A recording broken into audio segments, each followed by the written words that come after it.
El tiempo es cerca y es tiempo de velar en oración. Es tiempo de reflexionar profundamente acerca de nuestra vida y de poder pensar qué es lo que Dios quiere para nosotros. Todos ustedes los que traigan su Biblia, eso es lo bueno de traer la Biblia el domingo, la vamos a abrir en 3 pasajes, porque a continuación voy a desarrollar el inicio de una nueva serie, titulada El desafío de la fe. El desafío de la fe. Romanos 5:3,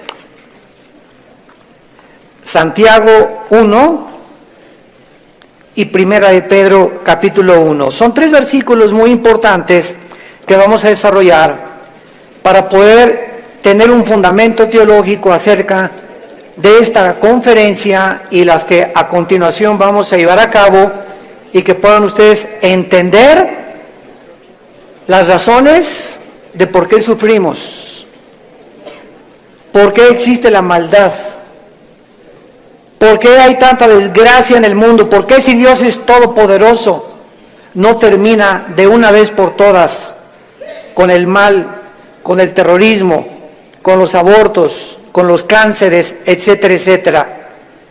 ¿Por qué hago todos estos cuestionamientos?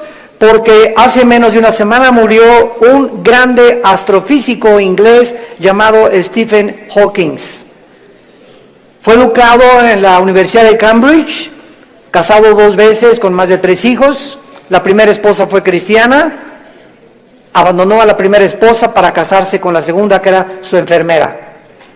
Murió a los 76 años, a los 23 años de edad, lo diagnosticaron con una esclerosis tremenda, atrófica, y le dieron menos de 2 años para vivir. Y sin embargo vivió 50 años más, 76 años murió. Y lo más irónico del caso de la vida de este grande astrofísico inglés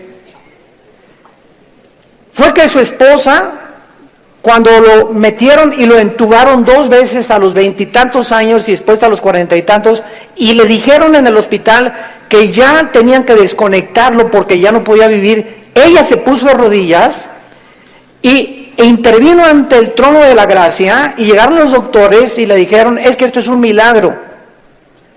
Y la segunda vez que otra vez lo vuelven a conectar porque ya estaba a punto de irse de este mundo, su esposa vuelve a arrodillarse en oración para salvarle la vida.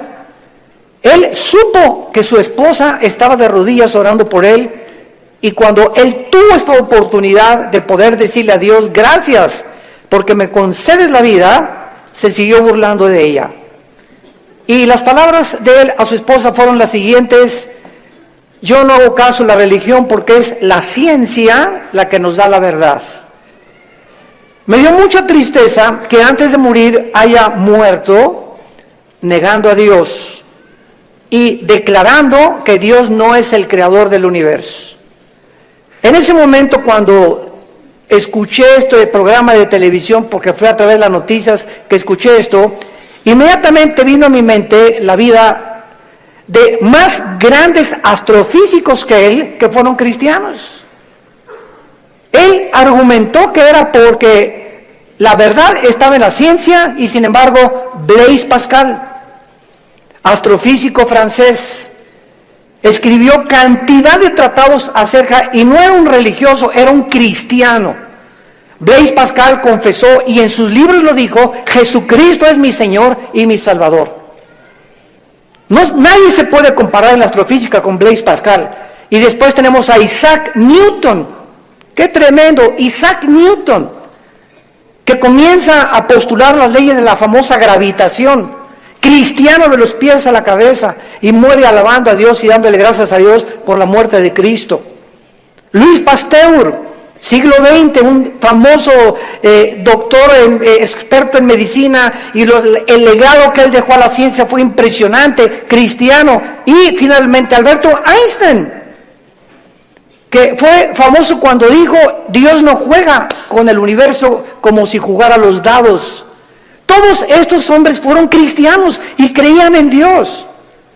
Los filósofos de hace 2150 años aproximadamente, 150 años antes de Jesucristo, Aristóteles, que fue el maestro de Alejandro el Magno, Platón, Sócrates, Demóstenes, creían en un Dios, por lo menos dijeron, pienso, luego existo, luego vivo, esta causa no puede estar dentro de mí, esta causa tiene que estar fuera de mí, tiene que haber algo, llámale la fuerza, una entidad superior, pero tiene que haber algo que trascienda, que es Dios. Aunque no lo pudieron nunca ubicar, el apóstol Pablo en Hechos 17 se enfrenta con los atenienses filósofos, discípulos de un gran hombre que se llamaba Zenón, y los discípulos eran los epicúreos y los estoicos. Y Pablo en Hechos 17 les demuestra y les dice, ustedes adoran un Dios porque tienen un monumento altísimo que decía al Dios desconocido. O sea, ellos lo único que sabían es que tiene que haber una causa detrás de la existencia del mundo y del universo. Pero llegamos al siglo XX, donde se levantan Friedrich Nietzsche, Jean-Paul Sartre, Bertrand Russell, Richard Dawkins y finalmente este astrofísico que muere diciendo que Dios no puede existir ni ser el creador del universo. ¿Saben ustedes por qué el astrofísico Stephen Hawking negó a Dios antes de morir? Simplemente porque no pudo explicar sus sufrimientos. Su esposa lo dijo, la primera esposa, Stephen está enojado con Dios, con un Dios que no existe. Se amargó contra alguien que no existe. Y siempre estuvo repelando, ¿verdad? ¿Por qué si Dios es Dios, no lo sanaba y no lo levantaba de esa silla de ruedas? Hace poco ustedes escucharon el testimonio de Nicky, un muchacho sin brazos y sin piernas. Nació con el puro tronco nada más. Y cuando oye su testimonio dice que a los 8 o 9 años de edad, como no podía suicidarse, se metió y con la boca abrió la llave del baño para ahogarse.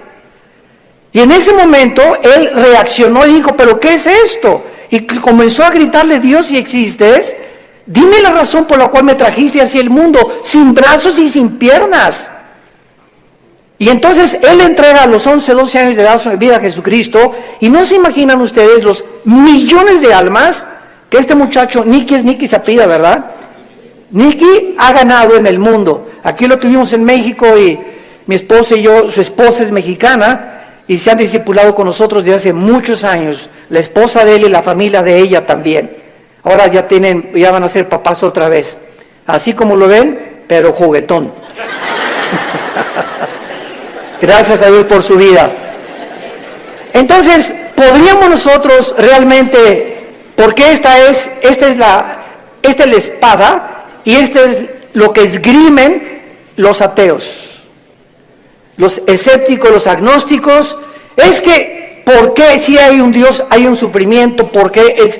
Entonces, como no pueden entender y no tienen respuestas, y no las van a tener fuera de la Biblia, se encierran en una cárcel, y en lugar de que este hombre hubiera podido escuchar a su esposa, bueno, ok, tú me dices que es un Dios, dime por lo menos, o explícame por qué permite el sufrimiento, pero ni siquiera quiso hacer eso.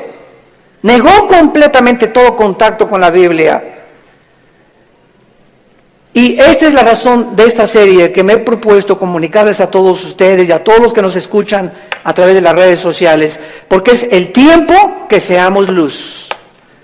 El mundo está pidiendo respuesta a los políticos, astrofísicos, ateos, agnósticos, escépticos, etcétera, etcétera. Las universidades en Latinoamérica están llenas de ateos, infectando las mentes de nuestros hijos, incitándolos a una revolución, incitándolos a la violencia, porque ellos creen que a través de esta violencia y de este idealismo pueden ellos hacer un cambio en México social, o en Veracruz, o en cualquier otra nación. ¿Por qué? Porque hay un idealismo en la juventud que no tiene respuestas, y nosotros somos la luz del mundo. Ya es hora que brillemos, y es hora que levantemos la lámpara. Todos los 70s, 80s y 90s del siglo XX persiguieron a la Biblia, persiguieron al cristianismo, persiguieron a los pastores en Latinoamérica. Yo recuerdo cuando fui a la universidad a la conferencia en la Facultad de Filosofía y Letras, cómo querían burlarse todos. Ay, ya llegó el padrecito, así me decían, ya llegó el padrecito. A ver de qué nos va a hablar el Padrecito, porque como ellos no tienen respuestas, creen que nosotros tampoco las tenemos.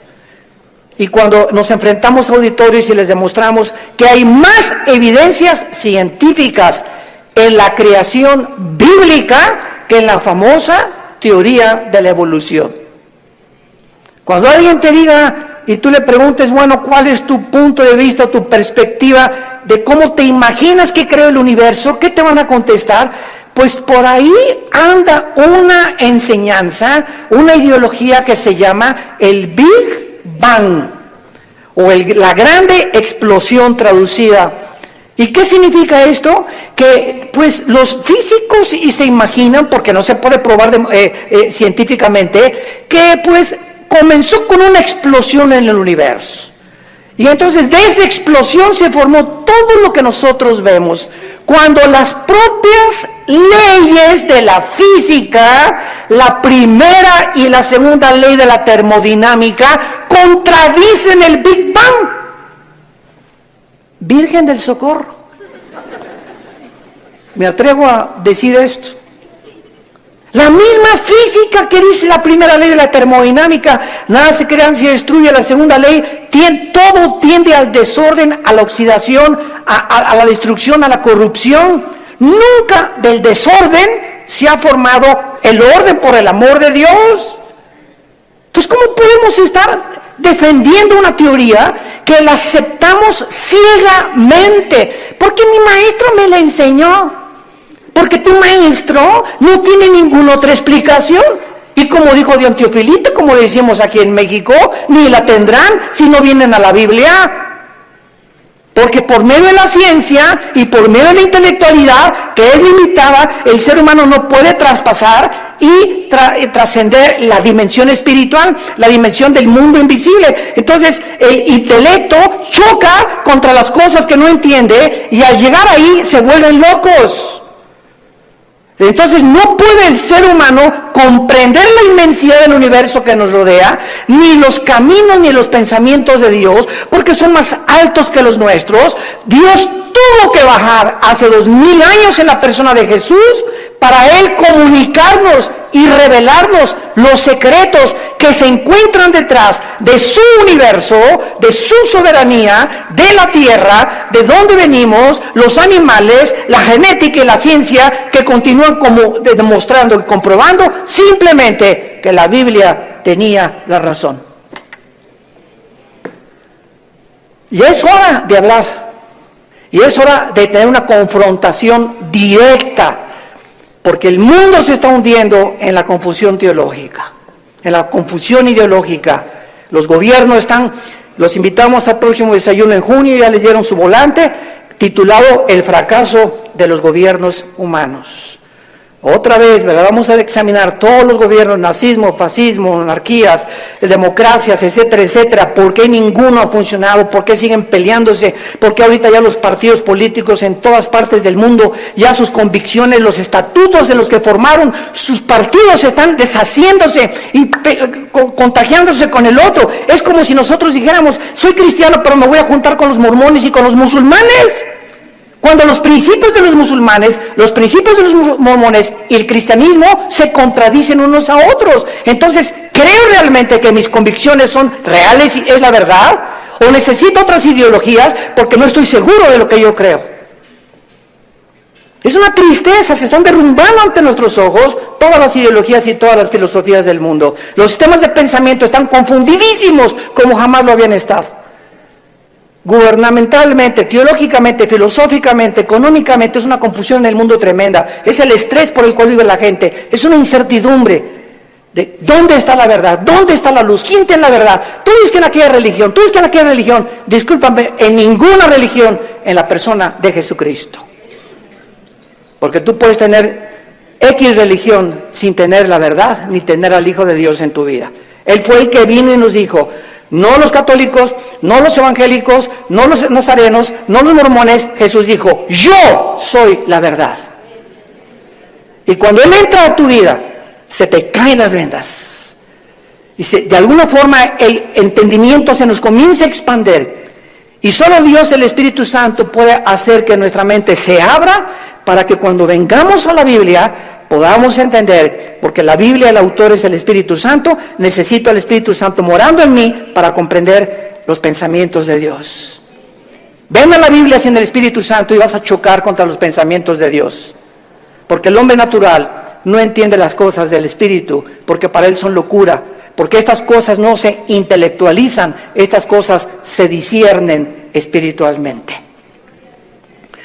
Veamos ciertos pasajes a continuación que nos van a servir de base para poder dar una explicación y comenzar ya a levantar la bandera de la fe. Dice en Romanos 5, versículo 3, y no solo esto, sino que también nos gloriamos en las tribulaciones, sabiendo que la tribulación produce paciencia.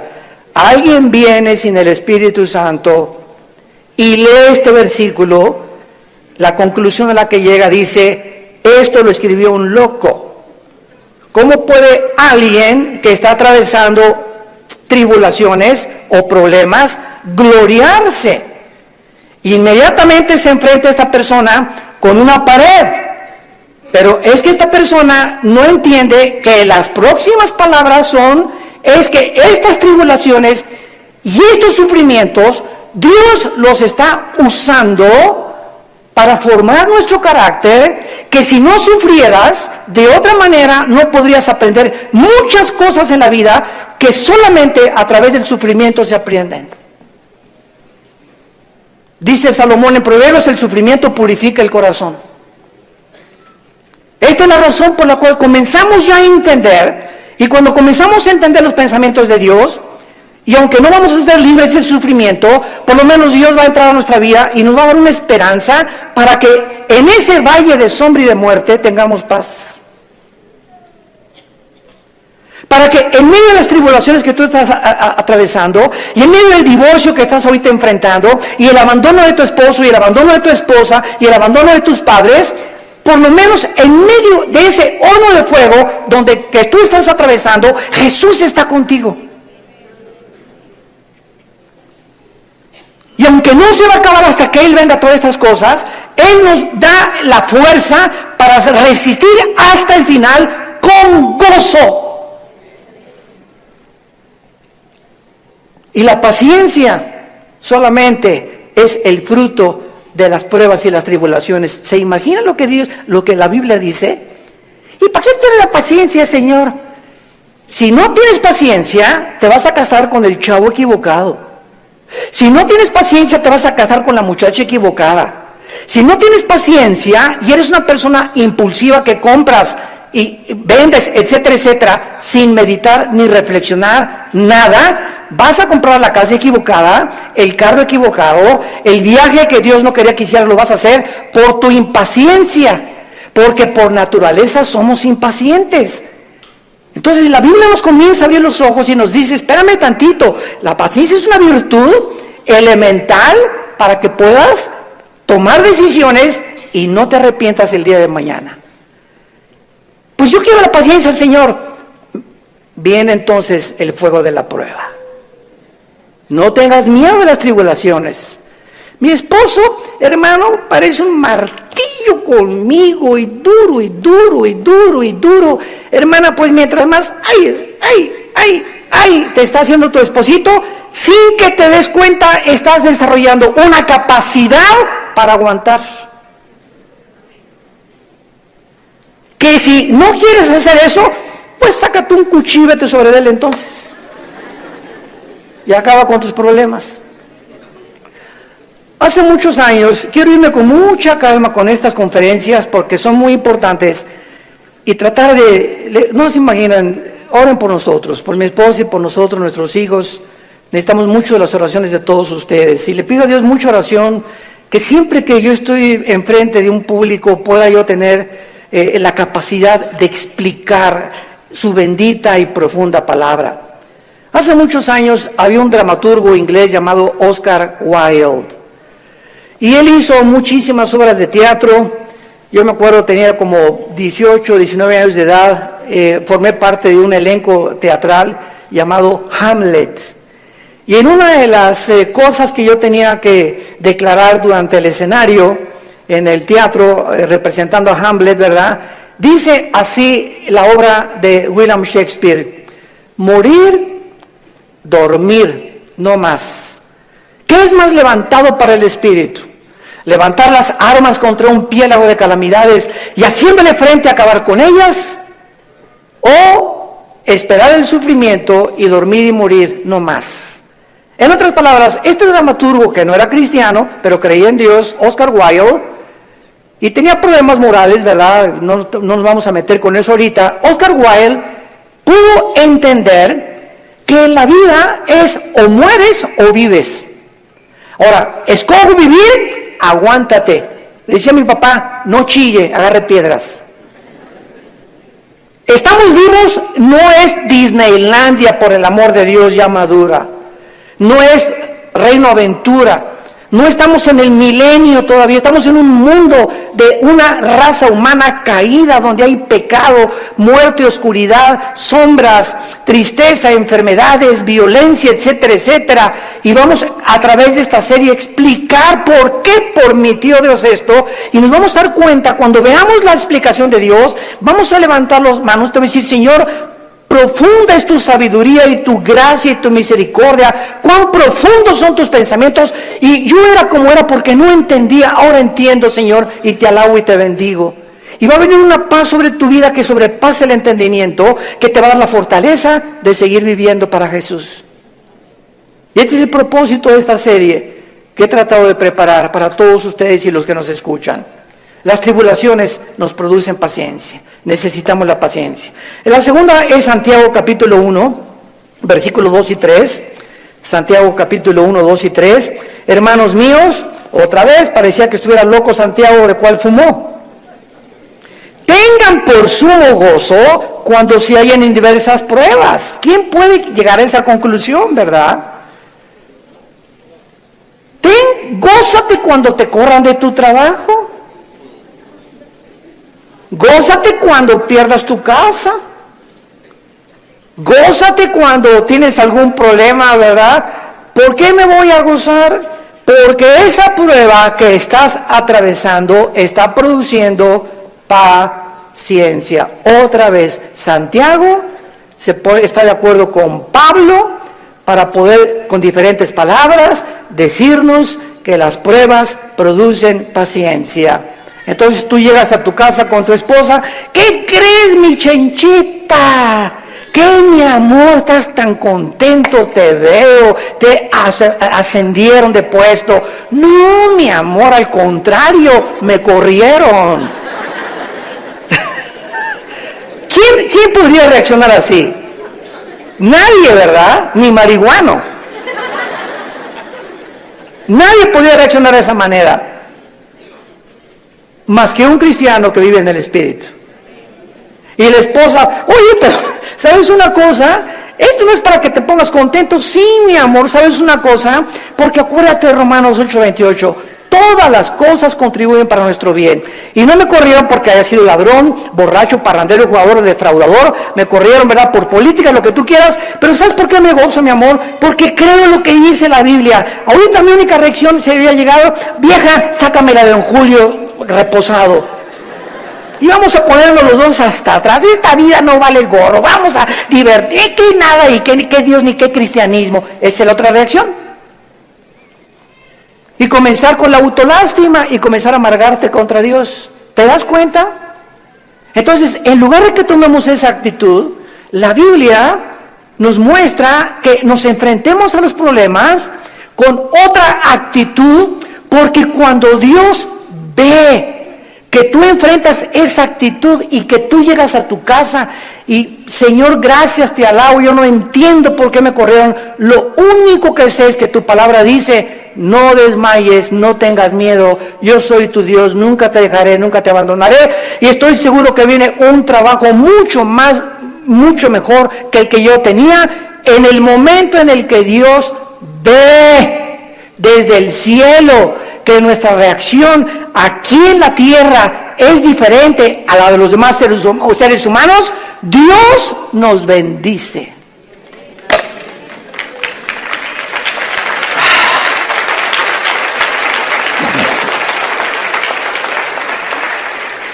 Porque sin fe, ¿y cómo se demuestra la fe? Actuando al contrario de nuestros sentimientos y emociones. Hebreos 11:6. Y el versículo 1 de Hebreos 11 dice, y la fe es la certeza de lo que se espera, la convicción de lo que no se ve. Veamos y metamos aquí un microscopio. La fe está relacionada con el futuro y con lo invisible. Es una certeza, es una seguridad de algo que está adelante de mí, que estoy esperando. Y aunque yo no lo vea, estoy seguro que viene a mi vida. Y además estoy tan convencido, aunque no lo vea. La fe, si no es algo que tú estás esperando y no estás convencido, tu fe es la fe de los demonios. Dice Santiago capítulo 2 que los demonios también creen. No, yo creo en Dios. Pero ¿sabes una cosa? Tú dices que crees en Dios intelectualmente, pero no demuestras que tú crees en Dios por la forma como tratas a tu esposa, por la forma como tratas a tus padres, por la forma como ves a las mujeres. Este pueblo, Marcos 7, dijo Jesús, de labios me honra. ¿Cuánta gente hay por todos lados? Iban a desayunos y yo creo en Dios, pero sus acciones, su conducta contradice la piedad que ellos expresan o que creen tener en su corazón. Entonces te vuelves un hipócrita.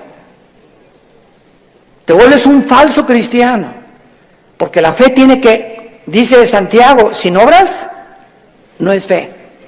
La salvación es por la fe, pero la forma de demostrar que esa fe es salvífica, que realmente nos ha transformado, es cuando vemos que ha transformado mi vida. Ya no soy el que yo era antes, antier, o hace un mes o hace 6 meses. Ahora cambió mi vida con mi esposa, la forma como veo a mis hijos, la forma como manejo mi negocio, la forma como yo me relaciono con la gente, la forma como veo a los gobiernos. Cambia completamente mi vida. Y si yo no manifiesto esta actitud o esta nueva conducta, no es cierto que soy cristiano. Y lo vamos a ver en el tercer pasaje, 1 de Pedro capítulo 1. Y ahí vamos a comenzar nuestra serie. Esta es la introducción.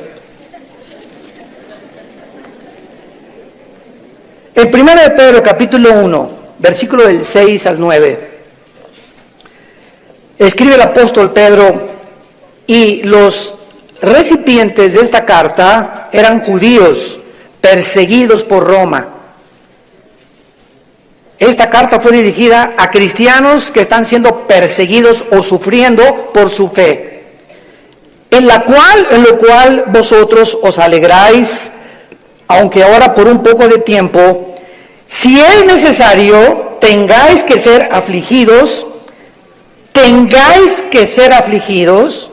en diversas pruebas, para que sometida a prueba vuestra fe, mucho más preciosa que el oro, el cual, aunque perecedero se prueba, con fuego se hallar en alabanza, gloria y honra, cuando sea manifestado Jesucristo, a quien amáis sin haberle visto, en quien creyendo, aunque ahora no lo veáis, os alegráis con gozo inefable y glorioso, obteniendo el fin de vuestra fe, que es la salvación de vuestras almas.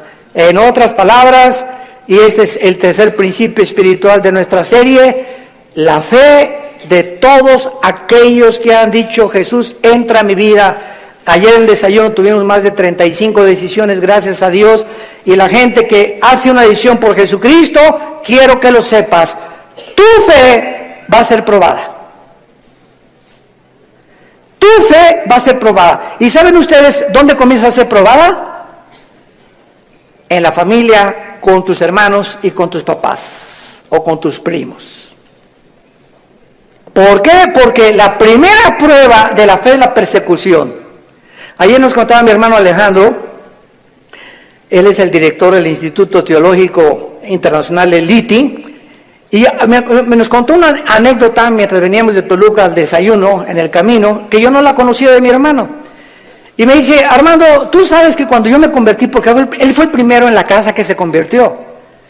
Y yo los correteé como 2 o 3 años. Una vez quise incendiar una reunión de oración. El gadareno era Pinocho comparado con los demonios que yo traía. Y se los digo en serio. Y me dice mi hermano, tú sabes que cuando yo me convertí ya a la casa, y mi mamá inmediatamente me quiso correr. Ya te metiste con una secta, quién sabe qué te metieron, etcétera, etcétera. Total, dice, me tuve que salir de la casa y a los 4 días regresé a la casa. ¿Y qué crees? Estaba un cuñado mío, nuestras hermanas, la abuela, los tíos, y me hicieron juicio. Todos alrededor de la mesa, diciéndome, a ver, acércate por favor, estamos escuchando que ya te cambiaste de religión. Y que andas por ahí con unos aleluyas y quién sabe qué tantas cosas. Y en esta familia, la única religión que tenemos es tal y tal y tal y tal cosa. Y dice mi hermano, yo lo único que hice es a todos ellos que me hicieron juicio por haber aceptado a Cristo en lugar de que contentos de que dejé las drogas porque era bien hipioso mi hermano antes y le metía todo, ¿verdad? En lugar de que estuvieran contentos, estaban completamente enojados que yo había comenzado a leer la Biblia. Y lo único que les dije fue, puse la Biblia en medio de todos y les dije, ¿la han leído? Y comenzaron todos a voltearse unos con los otros. No, Chepo. Pues si no la han leído, ¿qué base tienen para juzgarme que yo estoy mal? Porque si no es la Biblia la base de nuestra fe, ¿qué es entonces? Yo no les dije que fui con los mormones, ni que fui con soy un musulmán. Estoy en un grupo de cristianos que leemos la Biblia. Y si ustedes no leen la Biblia, no tienen ninguna base. Dice mi hermano, desde esa vez, nunca se volvieron a meter conmigo. Pero vino la persecución inmediatamente y vendrá contra ti también.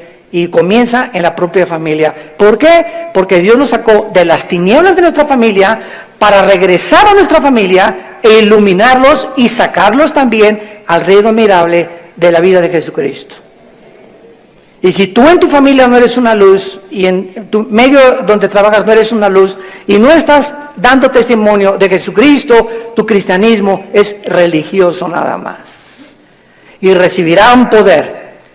¿Para qué? Para poder enfrentar al mundo. Sin ese poder no se puede enfrentar al mundo. Hechos 1:8. Y recibirán al Espíritu Santo y me serán testigos. Entonces, vemos nosotros que tiene un propósito todo esto. Muy bien. Vamos pues a comenzar esta serie con las siguientes declaraciones y reflexiones. No cabe duda que vivimos en un mundo completamente disfuncional. No hay un solo matrimonio funcional. El matrimonio es la unión de 2 extraterrestres. Pero por si fuera poco, 2 extraterrestres que ninguno se conoce ni se entiende el uno al otro. Y vas a tener 60 años de casado, como dijo un gran predicador hace algún tiempo en un estadio en Estados Unidos que lo escuché. Yo tengo 60 años de casado más o menos y sigo sin entender a mi esposa. Y como dijo de un teofilito, ni las vamos a acabar de entender. Porque no nos manda Dios a entenderlas, nos manda Dios a amarlas.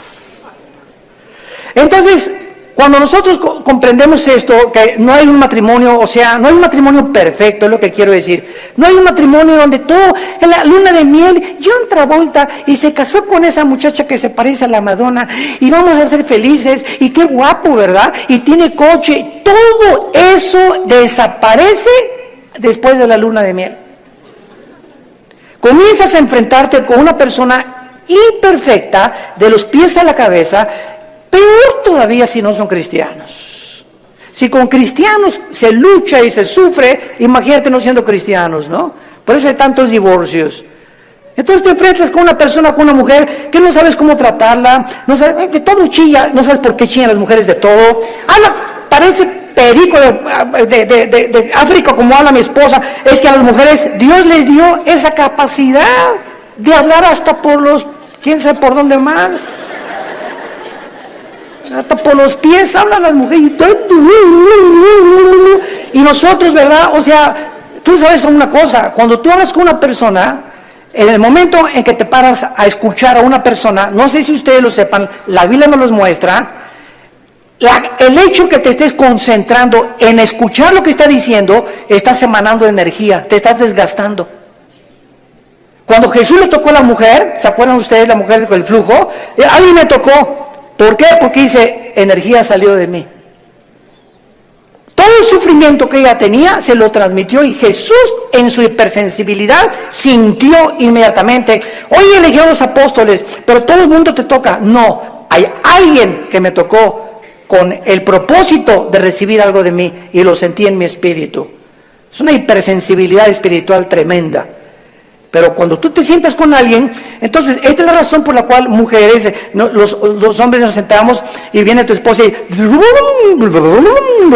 15, 20 minutos, y a los 10 minutos no tenemos la capacidad, yo no sé cuántos de ustedes sean superhéroes, ¿no? Pero la mayor parte de los hombres no tenemos la capacidad de oír más de 10, 15 minutos. Comenzamos, sí, amén, gloria a Dios, mi amor. Sí, es cierto, sí, te amo, tienes toda la razón, ¿no? Comenzamos ya con el avión, etcétera, etcétera. Pero ustedes las mujeres, mi esposa se junta con otra mujer, o cuando se juntan las pastoras, y 6 horas sin parar. Yo llego a los restaurantes, me recoges a las 7, sí voy a las 7, y ahí está, hoy mi amor, te dejé a las 2 de la tarde, y sigues en la mesa platicando con ellas. Y se despiden y están en la puerta del restaurante, bye. Y en la noche llega y le siguen hablando por teléfono. Señor mío y Dios mío, Jesús, María y José y el burrito que los acompaña, así son. Dejémoslas, felicitémoslas, pero no las contradigamos, mucho menos, porque así las hizo Dios. Las mujeres tienen 7 días al mes que sus hormonas cambian drásticamente en la famosa menstruación. Y durante esos 7 días no te atrevas a decirle nada. No te atrevas a tocarla tampoco, ni sexualmente tampoco, porque está prohibido en la Biblia. Son tiempos en el que vuela la mosca y se ponen a llorar, hipersensibles. Es una semana en la que hay que yo te llevo el desayuno a tu cama, mi amor, yo le voy a lavar los trastes, yo te lavo la ropa del bebé o lo que sea, ¿verdad? Y comienza el hombre a entender la naturaleza femenina, que no estamos para que ellas nos sirvan, no son nuestras esclavas ni nuestras sirvientas, y cuando comenzamos a darles lo que ellas necesitan, porque las comenzamos a comprender, es cuando vienen las bendiciones de Dios. Es cuando vienen las bendiciones de Dios. ¿Por qué estamos haciendo así? Y no somos mandilones, eso no es ser mandilón, lo hacemos porque Dios nos dice, ama a tu mujer como yo te amé desde la cruz. Con un amor sacrificial. Y cuando yo veo sacrificarte por tu esposa, te voy a bendecir como no te imaginas. Porque el mal que le hagas a tu esposa, se te regresa. Es como un boomerang. Se te regresa, dice en Efesios capítulo 5. Nadie aborreció su propia carne, sino que la cuida y la sustenta como Cristo a la iglesia. El daño, las groserías, los gritos, el adulterio mental que traes contra tu mujer, se te regresa y detiene las bendiciones de Dios. Y vas a comenzarte a encontrar desesperado, ya no te puedes gozar en las pruebas, en las tribulaciones, ya no tienes paz, ¿verdad? ¿Por qué? Porque necesitas otra vez venir a la cruz y pedirle perdón a Dios por la forma como has tratado a tu compañera, a tu amante, a tu esposa, a la madre de nuestros hijos. Ahí viene. ¿Por qué lo hacemos? Por la fe. Y sin esta fe es imposible que yo agrade a Dios. Vivimos un mundo disfuncional, tenemos que entender esto. Y todas estas circunstancias nos hacen volvernos a la pregunta, que es la que vamos a desarrollar en esta serie: ¿por qué Dios no detiene la maldad? Muy buena pregunta, muy válida filosóficamente. ¿Por qué Dios no detiene tanta destrucción y tantos sufrimientos? Es la pregunta que permanece en las mentes de la mayor parte del ateísmo, y muchas veces no solamente los ateos, sino también de los mismos cristianos. La única diferencia, escuchen esto, señores ateos que nos escuchan, en cualquier programa que haya en el mundo de televisión o de radio o en cualquier foro, nunca a un ateo ni a un agnóstico le van a hacer estas preguntas, nos las van a hacer a nosotros. Porque los ateos no tienen respuestas. Y como no tienen respuestas, por eso se enojan contra Dios, y por eso se amargan, y por eso dicen que son ateos. Entonces, si el mundo va a cuestionar a algún ser humano para que le responda, no va a ir con los ateos, van a ir con nosotros. A ver, ¿tú qué te dices, cristianito? Dime esto y esto y esto. Hace mucho les conté un incidente que lo he repetido así. Una vez estaba platicando sobre el ateísmo en el Hotel María Isabel, salimos del desayuno hace algunos años y me aborda una persona en el elevador, pero así, ¿verdad? Usted se entonces hacía mucho gusto, ¿cómo está? Ya entramos al elevador juntos. Usted dice que es todopoderoso, ¿verdad? Pero con esa actitud, ¿verdad? Usted dice que es todopoderoso, ¿verdad? Sí, efectivamente, Dios es todopoderoso. Y si es todopoderoso, ¿por qué no acaba con el diablo si él tiene poder? Y le conocí porque comenzaría con usted.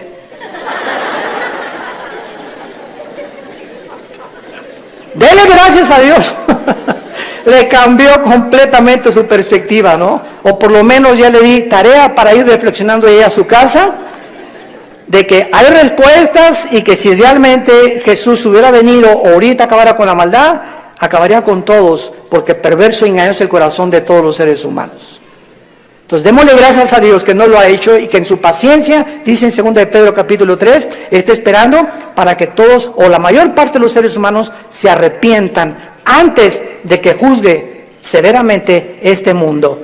Muy bien, entonces por causa de no tener estas respuestas que demandan sus mentes finitas, cuando una persona astrofísico o ateo demandan respuestas, no se ponen en la posición honesta de decir, bueno, ok, yo ando buscando por qué el sufrimiento y la maldad, pero me voy a poner en una posición honesta. Yo soy un ser humano, amén, lo soy. Si soy un ser humano y si existe Dios, es lógico, vamos a decir una línea lógica elemental, es lógico que sea un ser sobrenatural y sería imposible poder comprender los pensamientos, así como un niño no comprende los pensamientos de su padre, ni de un filósofo. Aunque es el mismo cerebro, no está desarrollado el niño de 6 años como el de uno de 25 años de edad. Entonces, siguiendo esta línea de lógica, si existe un Dios, tiene que ser mucho, mucho más grande. Entonces, yo estoy ante un universo lleno de misterios, estamos llenos de misterios. Si hay extraterrestres, si no hay extraterrestres, si existen los hoyos negros, si no los hoyos negros, si es el otro, que cómo comenzó el universo, de dónde venimos, bla, bla, bla. Estamos llenos de misterios. Entonces, estos misterios no voy nunca a comprenderlos con la mente de caracol que tengo, porque si existe Dios, es un ser hiperdimensional. ¿Qué necesito? Buscar dónde lo puedo encontrar. Si existe un Dios, ¿dónde lo puedo encontrar? Entonces, hay mucha gente honesta intelectualmente que se envuelve en religiones. Entonces, por eso Sigmund Freud, el padre del psicoanálisis freudiano, dijo, es que el ser humano busca a Dios porque tiene miedo a la oscuridad y a lo desconocido. Y entonces este temor inconsciente, escribió Freud, es lo que impulsa a muchos seres humanos a buscar a un Dios. Se equivocó completamente, porque aun cuando fuera así y me está guiando el temor a lo desconocido, dice la Biblia, me encontrarás porque me buscarás con todo tu corazón. Yo les confieso en mi caso particular, a los 25 años de edad me encontraba yo en un momento existencial en mi vida, que estaba yo en el lodo, así estaba yo en el suelo completamente. Anduve buscando en tantas religiones y por acá y por allá, también experimenté con algunas drogas, era borracho, parrandero, jugador, mujeriego, me decían el aventurero de Tlalnepantla, aunque no vivía en Tlalnepantla. Y a través de esta crisis existencial, mi hermano ya se había convertido en mi hermano Alejandro. Y caí de rodillas un día porque y los amenacé. Llegaba mi hermano con los cristianos, Armando, arrepiéntete, mira, ustedes están locos. Y llegaban ahí, ¿verdad? Y hasta comenzaron a peinar, en ese tiempo se comenzaron a peinar como Jesús, así, y se ponían hasta unas túnicas blancas y me parecían locos, freaks, como le decimos en inglés, ¿no? Y dije, no, están más locos que nada, es la nueva onda, ¿verdad? Y peace and love y todo así, amorosos y todo, no me convencían. Hasta que llegó esta crisis existencial en mi vida, en la que ya no tuve más que hacer, intenté quitarme la vida 2 veces, ya no quería vivir, dije, no hay propósito, significado en mi vida, y en esa crisis caí a las 4 o 5 de la mañana, recordando las palabras que siempre mi hermano, antes de irse a la casa, oraban por mí. Y esas oraciones que hacían por mí en la casa me llegaron a tocar las fibras más sin que yo lo supiera, movieron mi espíritu. Y me levantó el Señor, creo, a las 3, 4 de la mañana y caí de rodillas. Le dije, Dios, si tú existes, te necesito. No sé quién eres, pero yo te necesito si tú existes. Y si es verdad que es tu Hijo, al quien tú escogiste y en quien el cual tenías tu complacencia y lo mandaste para que lo oyéramos a Jesús, no dijiste que oyéramos a Buda, ni a Mahatma Gandhi, ni a Mahoma. Tú dijiste a él oír. Si es Jesús, yo lo necesito en mi vida. Le hablé a mi hermano a las 4 de la mañana, pasó por mí a las 5 de la mañana, me llevó a la casa de un misionero bautista con un corazón impresionante por el amor de las almas, y ahí estuve yo en un mes de febrero, marzo, ¿verdad?, de 1974, caí de rodillas junto al piano, que era un músico misionero, y le grité a Dios. Me comenzó con la Biblia, por cuanto todos han pecado y son apartados de la gloria de Dios, la paga del pecado y la muerte, Juan 3:16, Dios te ama, etcétera, etcétera, y comencé a llorar y a llorar y a llorar y a llorar durante 40 minutos llorando. Y yo no sabía ni por qué lloraba, pero estaba llorando, sentía que eran capas que se me quitaban así encima, y ahí quedé tirado todavía como media hora.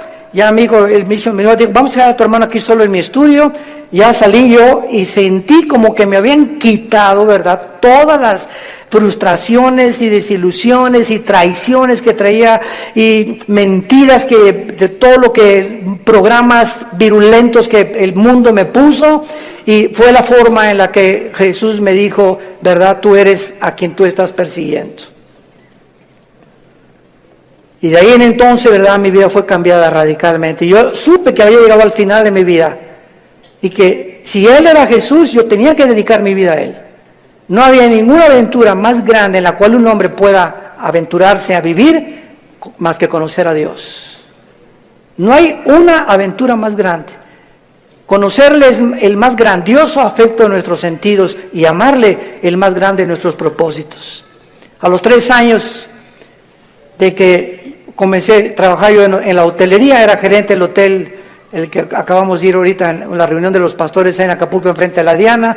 Estuve de gerente como 1 año, gerente en el Hotel Camino Real de Polanco, etcétera, etcétera. Y le dije a Dios, me voy de misionero. Yo creí que Dios me había llamado para otra cosa, me fui de misionero y me fui a la sierra de Oaxaca, entre la Costa Chica y la Costa Grande, entre Oaxaca y Guerrero. 3 años durmiendo en pisos de adobe. Mi cojín era un ladrillo envuelto en periódicos y me tapaba en la noche con periódicos, con los indígenas.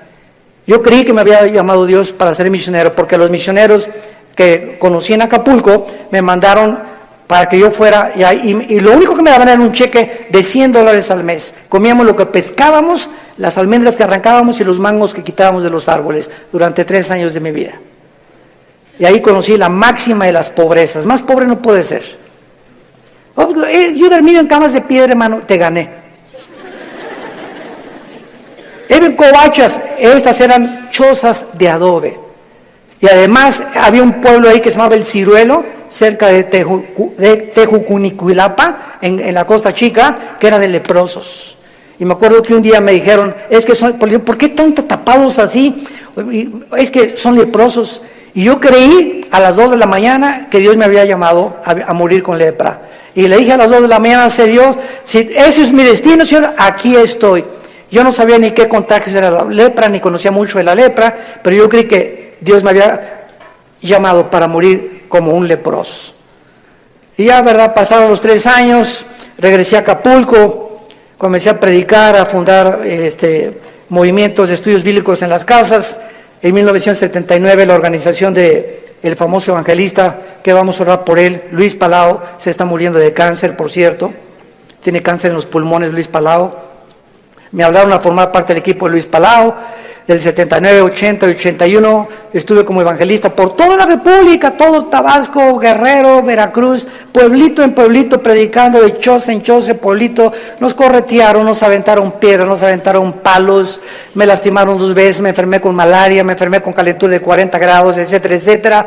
Y todas estas fueron, ¿qué cosa? Pruebas. Dios estaba forjando carácter en mi vida, que era muy importante para lo que más tarde me tenía que enseñar. Y el secreto, quiero decirles a ustedes, el más grande secreto de la vida es no amargarte. Es el más grande secreto de la vida cristiana. Un cristiano amargado no entra a la tierra de Canaán. No pasas Canaán. Dice de Hebreos 12 que bloquea la gracia de Dios la amargura. No importa lo que nos hayan hecho, lo que nos digan.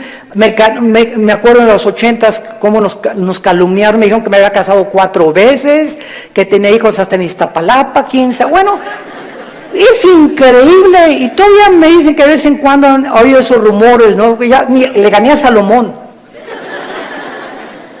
Puras mentiras. Pero el diablo es encargado de verdad de buscar la forma de desprestigiarte, de impedir. Pero ¿sabes una cosa? Que nuestro destino no depende de lo que la gente piensa. Nuestro destino depende de Dios. Y nadie puede arrebatarte ese destino que Dios te ha dado. Nadie, absolutamente nadie. Y para terminar, sí existen respuestas, y mientras todo se aclara, y mientras nuestra poca y chica y limitadamente intelectual comprende, y ahorita comenzamos ya con el Espíritu Santo a entender muchas cosas más que sin el Espíritu Santo imposible poder comprenderlas, Dios nos deja 2 consuelos. El primero, la resurrección de nuestra vida. Vamos a volver a vivir. Hijo, ten calma. No importa lo que estás pasando, cuando tú mueras y resucites, vas a tener el cuerpo que anhelabas tener. Si eras chaparrito y pelón, vas a ver el cuerpo que te voy a dar. Si te decían la tintorera de Tlanepantla, vas a ver la belleza que te voy a dar. Y lo que hemos sufrido, las enfermedades, todo lo que pasemos aquí, no nos imaginamos. Y la esperanza de que vamos a tener un cuerpo fue que Jesús se levantó de los muertos. Él es la esperanza y la gloria de nosotros. Vamos a volver a vivir. Y todo lo que hayamos sufrido y lo que hayamos afligido, y si acabaste en silla de ruedas o no silla de ruedas, o con cáncer o no cáncer, o lo que hayas pasado, no va a ser comparable con las glorias que en nosotros se van a manifestar. Y la segunda consuelo es que vamos nosotros realmente a tener un mundo nuevo, donde reine la justicia y la paz y la equidad. Viene ese mundo que anhelamos y que queremos cambiar por las revoluciones armadas, por la guerra, por la política, por la educación. De ningún esfuerzo humano el mundo va a cambiar hasta que Jesucristo regrese con todos nosotros a establecer su reino milenial. La pregunta en esta mañana es la siguiente: ¿estás tú preparado si tú murieras esta noche para encontrarte con tu Dios? ¿Estás preparado? ¿Estás seguro que tienes a Jesucristo? Asegúrate en este momento recibiéndole como tu Señor y Salvador. Inclina tu cabeza y dile estas palabras. Señor mío y Dios mío, aún no te entiendo, pero he comprendido que no necesito entender todas las cosas, más que una sola: te necesito. Sé que tú en la cruz enviaste a tu Hijo a pagar con su sangre por mis pecados, y que la resurrección de Jesucristo transformó el imperio romano, transformó la historia humana, al grado que la historia se cuenta antes y después de la vida de Jesús. Señor Jesús, gracias por esta muerte en mi lugar. Creo que con tu sangre pagaste lo que yo no podía pagar jamás. Y creo, como resucitaste de los muertos, que estás vivo. Y en este instante te pido, porque creo que vives, que entres a mi corazón. Señor, te necesito. Yo sé que con el tiempo comenzarán a caerse las cortinas de mi mente y comenzaré a comprender más y más cosas que ahora no entiendo, pero lo único que sé es que te necesito, que moriste en mi lugar y que nunca me dejarás ni me desampararás. Te recibo como mi Señor y mi Salvador. Amén. ¿Qué haríamos sin la Biblia? ¿Qué haríamos sin este maravilloso libro? El libro de los libros. Todos ustedes en esta mañana que por primera vez han hecho esta oración, nos gustaría bendecirles y saludarles. Y si tú en esta mañana hiciste esta oración por primera vez, ahí desde tu lugar, te pido que te pongas de pie. Párense los que hicieron esta oración, invitando a Cristo a sus vidas. Gracias a Dios. ¿Cuánta gente? Que Dios los bendiga. Gracias. Muchas gracias. Gracias, joven. Que Dios te bendiga. Alguien más. Que Dios la bendiga. Gracias a Dios. Allá atrás también. Muchas gracias. Gracias, Señor. Gracias, señorita. Gracias, joven. Que Dios te bendiga. Gracias, Padre, por todas estas personas, estas nuevas almas que vienen a la cruz. Nos ponemos de pie para recibir la bendición pastoral. Los que quieran extender su mano hacia acá lo pueden hacer. Los que no, no hay ningún problema. Es en señal de que recibes esta bendición. Dios bendiga tu vida. Dios bendiga tu matrimonio. Y les dé la paciencia para tolerarse y soportarse el uno al otro hasta que venga Jesús. Y esta fortaleza solo nos las puede dar el Espíritu Santo, viviendo en la palabra de Dios. Dios bendiga a tus hijos. Dios bendiga el fruto que llevas ahora en tu vientre. Que esta criatura crezca y nazca en un hogar cristiano, con principios de ética y de conducta moral. Que pueda el muchacho crecer con la seguridad y decir siempre: mis padres se amaban, mis padres se respetaban. Dios bendiga a tus padres, Dios bendiga tu trabajo, tu entrada y tu salida. A sus ángeles mandará para que tu pie no tropiece en piedra. Él te llenará el conocimiento de su voluntad con toda inteligencia y sabiduría espiritual, para que andes como es digno de Él, llevando fruto en toda buena obra y creciendo en el conocimiento y la gracia de Dios. Nosotros ya no estamos en tinieblas, estamos bajo la luz, para que seamos luz en medio de una generación que se está degradando y perdiendo rápidamente por la corrupción que hay en el mundo. Que esa paz que sobrepasa el entendimiento guarden ahora tus pensamientos y tu corazón. En el nombre de Jesús les bendecimos. Amén.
Anh hay mơ mộng mình thứ xa xôi, không màng về tình ái muôn nơi. Sống trọn đời trọn kiếp đây thôi, đâu quan tâm gì chuyện đời.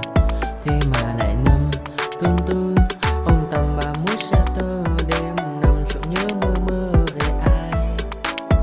Thì ra anh yêu rồi, từ ánh mắt nụ cười, từ đôi môi gọi mưa sao xuyến lòng anh.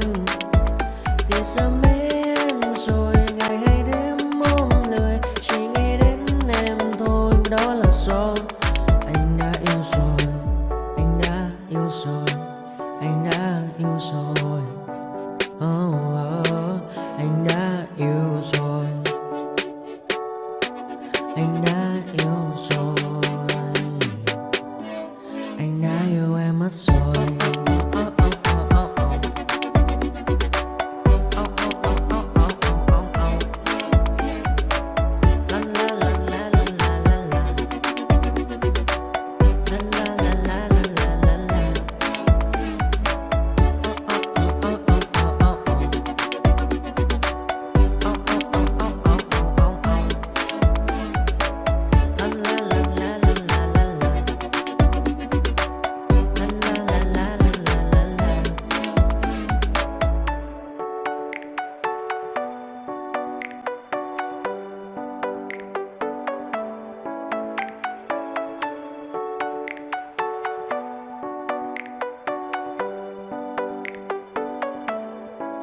Anh hay mơ mộng mình thứ xa xôi, không màng về tình ái muôn nơi. Sống trọn đời trọn kiếp đây thôi, đâu quan tâm gì chuyện đời. Thế mà lại nằm tương tư ông tầm ba mũi xa tơ. Đêm nằm trộm nhớ mơ mơ về ai. Thì ra anh yêu rồi, từ ánh mắt nụ cười, từ đôi môi gọi mưa sao xuyến lòng anh. Thì ra mê em rồi, ngày hay đêm ôm lời, chỉ nghĩ đến em thôi. Đó là do anh đã yêu rồi, anh đã yêu rồi, anh đã yêu rồi. Oh, oh, anh đã yêu rồi, anh đã yêu rồi, anh đã yêu em mất rồi.